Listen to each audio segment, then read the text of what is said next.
Welcome, fellow developers, to the only YouTube channel dedicated to learning the OutSystem platform.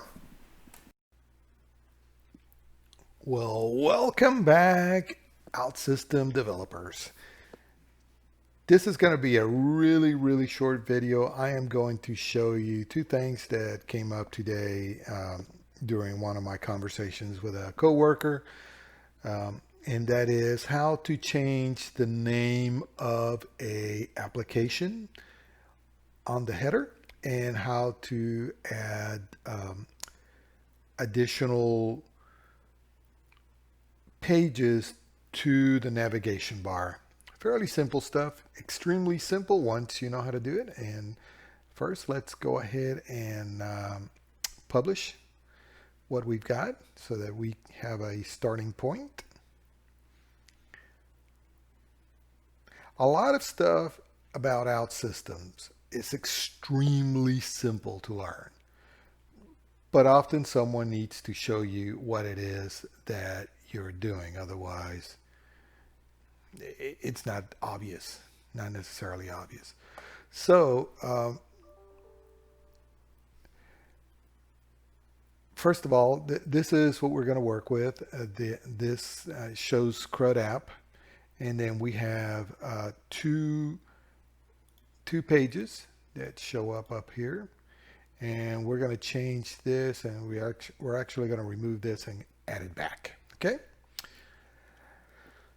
And the first place we're going to go is to the comments area, to the application title.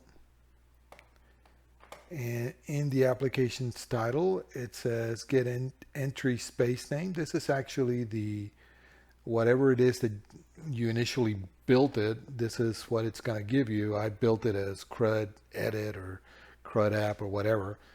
And I'm going to change that to test application.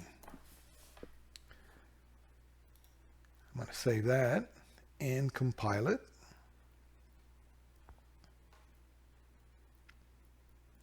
And as soon as that compiles, we are going to see if that changed. So let me kill some of these Sony stuff that I've got on here. I've been working with a new camera and been getting their stuff. Okay, so we'll compile it and see what it says. It now says test application.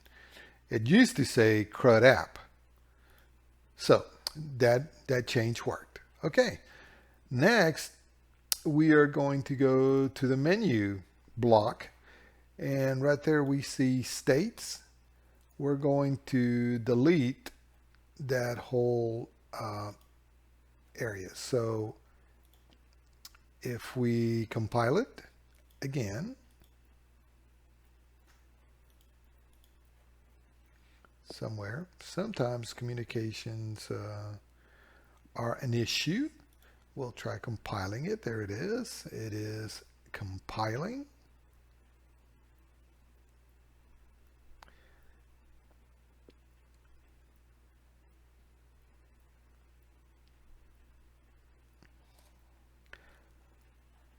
Okay, and now we're going to display it. And okay, so this is what we started out with. It said CRUD app student states.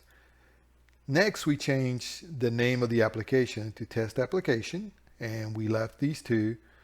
And now we removed the states from our list.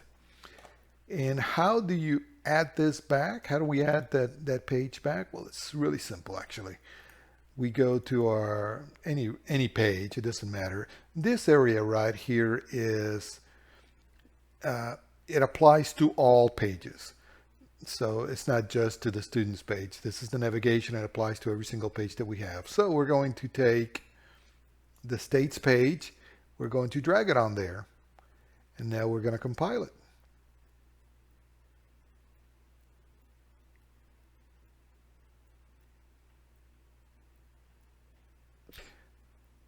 Never be afraid about systems. It's actually quite simple, but some of the stuff is not totally easy to understand. All right, so let's go back. We started with states on there.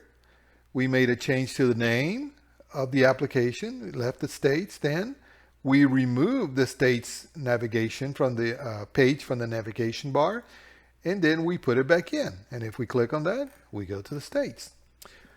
Okay, that was a simple example of what we can do with Outsystems, how easily we can add navigation and how easily we can make changes to the name of the application. It's not exactly obvious in most of the documentation, but there it is. Now you know how to do it, and you'll be able to do it from here on. Okay guys, well, I really appreciate you watching my video. If you found this video to be of use to you, please give it a thumbs up and go ahead and subscribe to our channel so that you get videos, you get a notification when we create new videos. I will talk with you guys soon again right here in Learning Outsystems.